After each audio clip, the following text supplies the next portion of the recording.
about the Palestinian Jews that are residing in Palestine? I heard that they are equally oppressed as Muslim Palestinian from Sister Africa. Anyone who's Arab is oppressed in the occupied territories and Jerusalem and the West Bank. Anyone who's Arab. Because when they don't say death to Muslims, they don't say death to Christians, they say death to Arab. This is literally a sentence that we heard so many times in so many videos of the Israeli settlers and soldiers. They would say death to Arabs.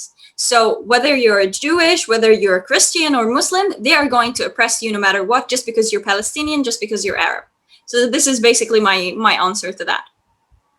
They have been bombing not only mosques, they have actually been bombing and damaging churches, and they have been arresting Christian, protesters that are in Jerusalem and the West Bank. So it's basically the oppression is, on everyone in Palestine.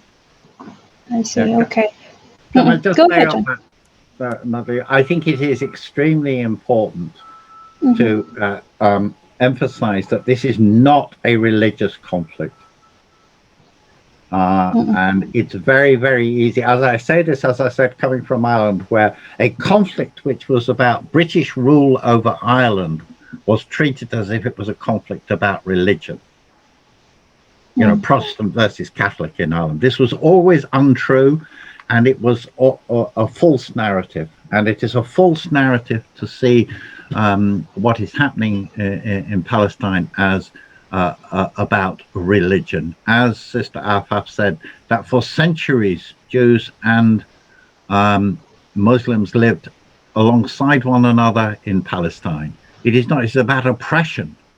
It is about colonization. It is about land. And I hear strongly what she says about the death to Arabs. I have heard these reports as well. And you actually have more or less openly fascist gangs operating in Israel, carrying out ethnic cleansing on the streets against Arabs. Death to Arabs is what they say. So thank you.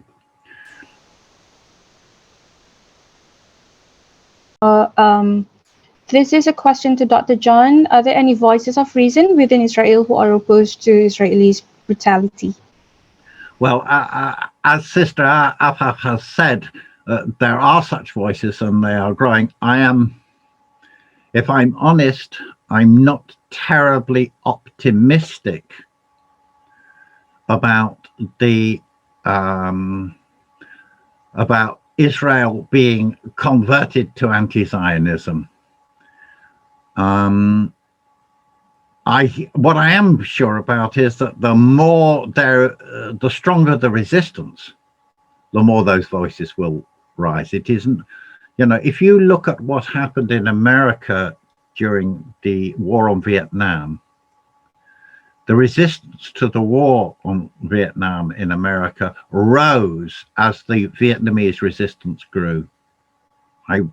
Just when I first started being in politics, I remember the Tet Offensive by the Vietnamese in the beginning of 1968 actually resulted in there being more anti-war feeling.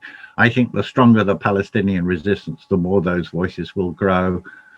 But Israelis have a huge vested interest in this. Israel, the standard of living in Israel is something like 9 or 10 times higher, or ordinary people is something like 9 or 10 times higher than that of Palestinians, because they've been so heavily subsidized by the Americans and so on. So it's very difficult. So it's good. And I really salute Israelis, like Ilan Pappé is one of the most famous and principled of them. I really salute Israelis who have the courage to stand out against Zionism. But strategically, I think the Palestinian people and with international support and the allies of the Arab peoples of the Middle East will have to liberate themselves.